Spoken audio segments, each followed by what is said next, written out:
This is the Anbernic RG34XDX SP. This is their latest handheld that has just come out. For all intents and purposes, it's using the same processor in there, so the H700. So very similar performance that you're going to find in all their other previous devices, very similar to the RG34XDX. And a lot of their other handhelds. The bigger difference here is that all those previous devices had 1 gig of system RAM. This has 2 gigs of system RAM. Is that terribly necessary for all the games that this is generally going to be playing? I don't think so. Perhaps there's ports and other things that can make use of that additional RAM. Perhaps going to 2 gigs of RAM wasn't that much more expensive for them, or effectively the same price. So going to it was a no-brainer, and it's easy to do. Regardless of anything, I'm happy that there's more RAM. I'm not really clear how tangible that is for us. Still cool. We have 2 gigs of RAM as opposed to all the other ones. The thing that I think caught your eye, though, especially for this video, is when I said that this is not actually a 3x2 720 by 480 3.4 inch screen. What it actually is a 4x3 1280 by 960 3.5 inch screen.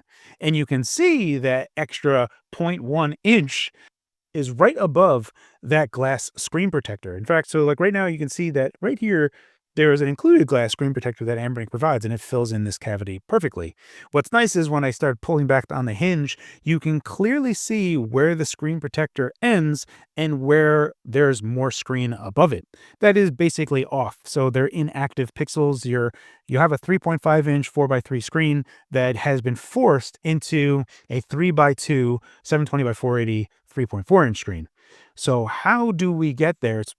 This thing kind of really tripped me up, and I started doing like pixel comparisons and everything. For all intents and purposes, before anyone starts getting their pitchforks and other things ready, for this as a 3.2 inch screen, it's fine because the pixels are scaled uniformly. What I can only assume is like around 1.78 scaling per axis. So that is how it's getting effectively pushed out. We'll touch base on that in a second. Let's get into the part where I get into finding out how this screen ever came to be, because honestly, what I first wanted to do was try to pull exact power measurements from that. And that's the other thing that I learned, is that it doesn't have a 3300 milliamp hour battery that it says it does. Insofar as what the battery management system is telling me, it's actually 3000 milliamp hours, so 10% difference. And when I look at that, obviously the battery management, in the same video that we're going to be going into, you're going to see it's going to say 3 million microamp hours, 3000 milliamp hour, or 3 amp hour. Anyway, let's get into that part of the video, showing you how I figured all that stuff out. So you're going to see how I figured out the screen and how I figured out the battery information. We'll talk a little bit more about that in just a second. In this part of the video, I'm going to be showing you all of the work that I did to basically discover everything that I did. This is just a Linux system, so you can just jump into it and just start poking around and see what's going on. Initially, what I wanted to do out of this was to kind of pull better battery information, better power information, so I can make graphs and stuff, animated graphs, instead of just having a camera pointed at one of these systems and see how long it lasts with a clock. I figured, why not just get actual information? And there's another new thing of here. When I looked at the battery management system, and maybe it's wrong, it shows us having a 3000 milliamp hour battery, not a 3300 milliamp hour battery. The BMS itself shows it having 3 million microamp hours, or 3000 milliamp hour, or 3 amp hour. Regardless of which way you ever look at it, it's not 3300 milliamp hour. And it shows it at 100% battery capacity when at that charge, that having that much capacity. And it goes all the way down. I'll be able to show you this in an animated video chart showing you what is that. Effectively, we're looking at using like 2.1 watts on average when pushing the system to the max, so like 5 hours and 15 minutes. So close to their 6-hour claim as like a worst case. But this does actually have higher brightness settings than previous stuff, so maybe that has to do with it. Regardless, that was the battery side of things, and I'll show you that in this part of the video as well, but it'll be towards the end of it. Up first, let's talk about how I found the stuff on the display. So you can see I'm right here. If we just do print working directory, you can see this is where I am now. Sysclass graphics FB0. This is frame buffer, right? So we're writing directly to the frame buffer. We don't have any of the other stuff that would abstract this a little or use other tools like XRender or anything else, DKMS, DRM. You don't have any of that stuff. We're going straight to the frame buffer. So, at first I just did a simple for loop to try to like start going through every one of these just so I can get information a little bit better and try to understand what I was looking at. Initially, a little bit later, started looking up other tools, and I saw that FVset is an application. So you can just install that on this Linux system. So you go, it's running a Debian based. It shows itself as Ubuntu, and you can just do apt install FVset, and it'll go ahead and download it. If you may need to do apt-get update before that'll happen. But once you do that, you can get FVset. And sure enough, we see that it is the screen that Anbernic says it is, right? 720 by 480 at 59 hertz, 59.156 specifically. So not quite 60, but whatever. So I was looking at this and going through a for loop, I saw that in FP0, frame buffer 0, one of the modes, it shows these two modes. So one of them is 1280 by 960 at 74 hertz, and the other is 720 by 480 at 59 hertz. So that's, this one threw me for a loop. Like, why does it have this one? 1280 by 960, 480 doubled is 960, but 720 doubled is 1440, not 1280. And in fact, 1280 by 960 is actually 4 by 3.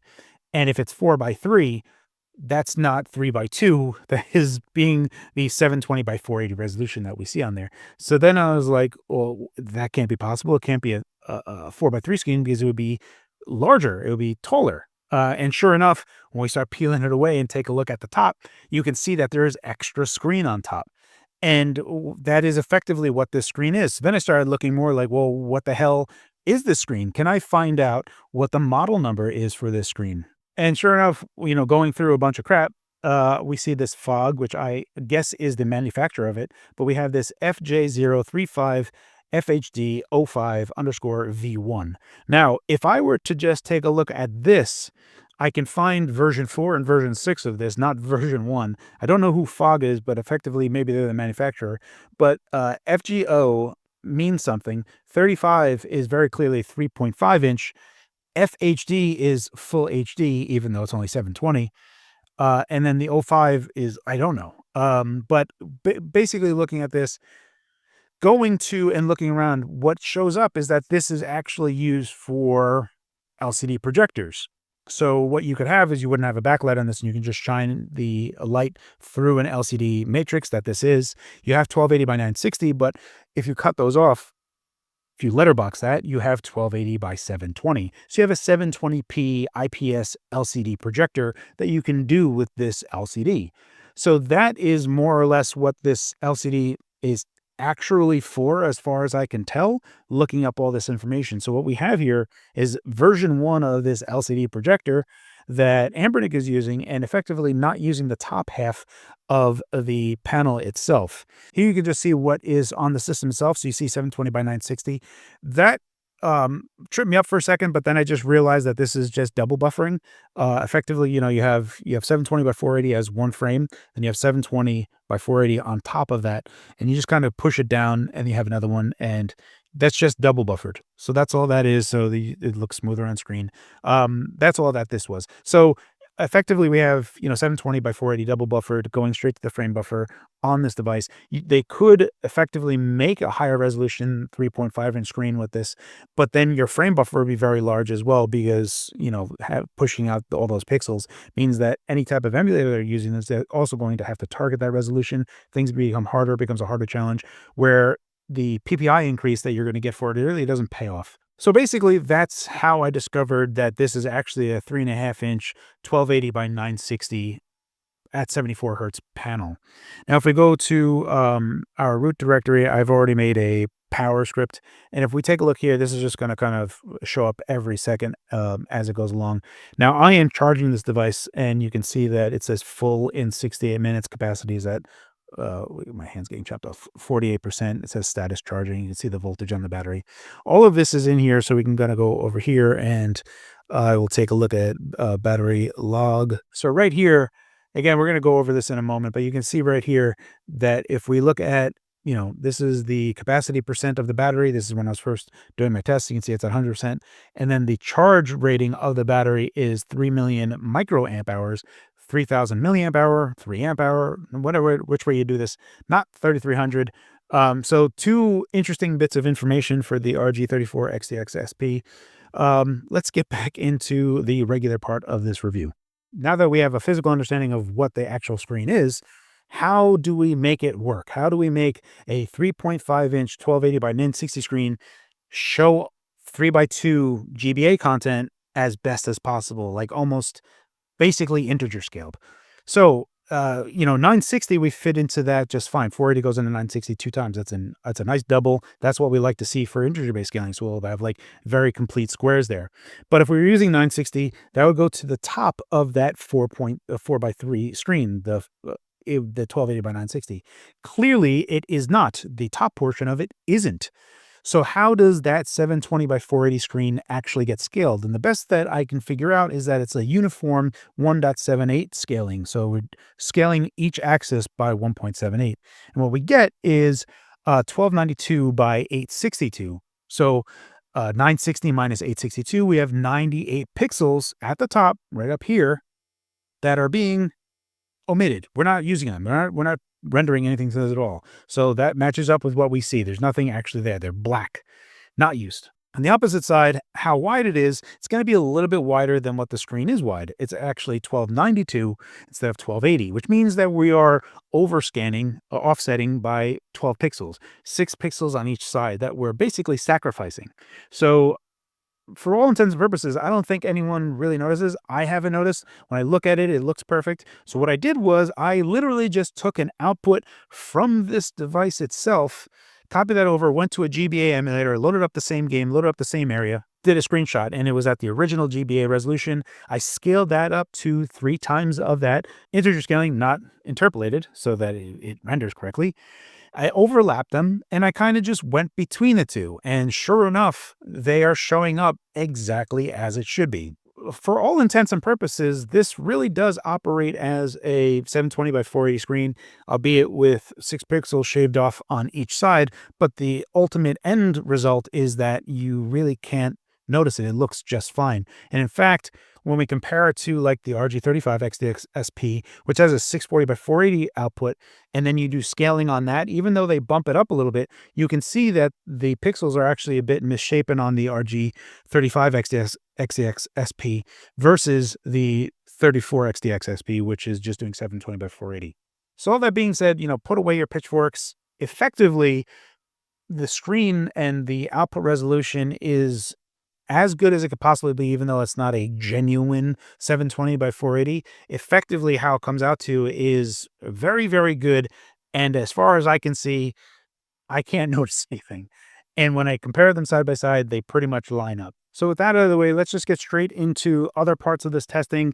The other part I want to talk about is the battery itself. And when we take a look at pulling information from the battery, again, when we take a look at this battery graph right here, you can see that we have 3 million microamp hours, 3,000 milliamp hour, 3 amp hour. And as we are going through this on time, what I am doing is a maximum power test from this. And it basically winds up being like 2.1 watt on average that the entire system is using when the brightness is at its max, which, to take a step out for a second, we'll go back to this graph in a moment, but the RG34 XDX SP does have higher brightness settings that I have noticed, and that might be the reason why we actually have less power than what Anbernic has reported, because they've always reported the same as on their other devices. We're getting around 5 hours and 15 minutes. If we go back to this graph, we're getting about 5 hours and 15 minutes when pushing this device at 8 hours of brightness, max sound, PlayStation emulation, and using the Wi-Fi at the same time. So if you were using NetPlay, had screen on, sound is blasting,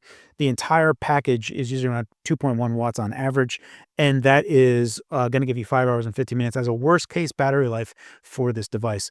So a little bit under what they're reporting. That could just be due to the increased brightness that is now supported on this platform. The next thing I want to talk about is that effectively, because of how they are scaling the screen, every other game, even though this is capable of playing a lot of different systems, what we have is a very similar situation to the RG34 XDX, where that it's not really recommendable to use either one of these devices for any other system, really, because what winds up happening is that 3 by 2 scaling winds up being just perfect for GBA and nothing else. We wind up having pillar boxing on every game, and that stings a little bit more, knowing that effectively that this is actually a 4 by 3 screen, so we could have no pillar boxing on a whole lot of other emulators that do have pillar boxing. except GBA now, which has been kind of custom fit in this. And now you might be thinking, well, why didn't they just do that to begin with?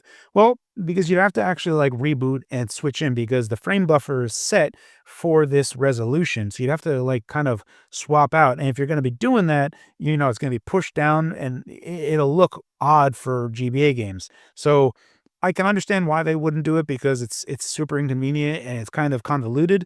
So really what this comes down to is that you have to muscle with the fact knowing that this is a 4x3 inch screen that could show 4x3 games a lot better, but it has been forced to show 3x2 games a whole bunch. And as long as you can get by that and just get this device for GBA games, you're going to be in a much better area because this is honestly my favorite GBA handheld out there right now.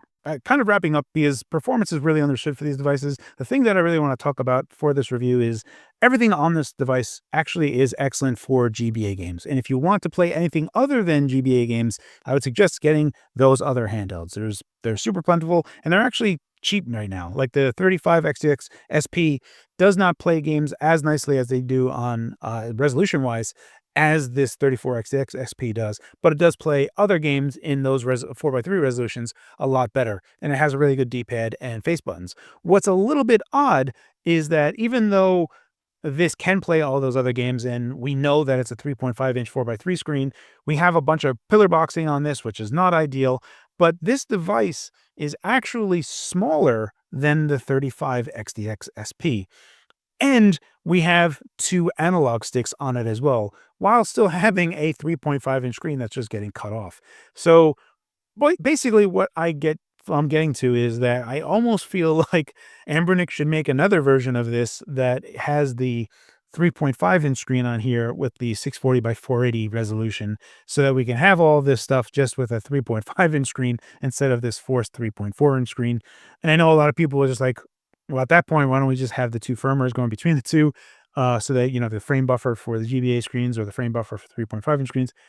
Regardless, it's a bit of a wonder how they've been able to stuff more into this than the RG35 XTX SP and have it be overall smaller. And this is more in line with original GBA size. So if the 35 XTX SP was a little bit too large for you, this size is comfortably smaller. Other things worth noting is that the dome-based D-pads on here are something that I absolutely love. I know a lot of people don't like it being super clicky. Aiden Walls did 2 tests in his video. He actually showed the hinge test. He said he did it a bazillion times and found it to be fine. I haven't noticed any issues just yet. I know a lot of people may be concerned for the Mii Mini. And he also put Kapton tape over the dome pads themselves to make them less clicky. I don't want to ever do that. I love how clicky they are. The D-pad is honestly still one of my favorite Anbernic D-pads to date. Even the RG35 XTX SP has a fantastic D-pad, and I've seen no reason to put Kapton tape over them myself personally. The analog sticks are very, very sensitive and kind of whatever. They're here. Ports can use them and you can make use of them. So it's really cool that it's there. But again, I think that it would be better on a 4x3-inch screen rather than a 3.2-inch screen. So lots of weird choices here. Ultimately, what it comes down to is that this is genuinely the best GBA clamshell handheld that is out right now. In my opinion, it does everything you need for GBA. The D-pad and face buttons are fantastic. Shoulder buttons are nice and clicky. Has analog sticks if you care to use it for ports and whatnot. As it stands, I like it more than the 34XTX, but I like clamshells a whole bunch. I think clamshells are superior, and I know I'm correct. Thank you very much to my YouTube channel members as well as my Patreon members. Your support really means the world to me, guys. I hope this video was informative. As always, guys, thank you for your time, and thanks for watching.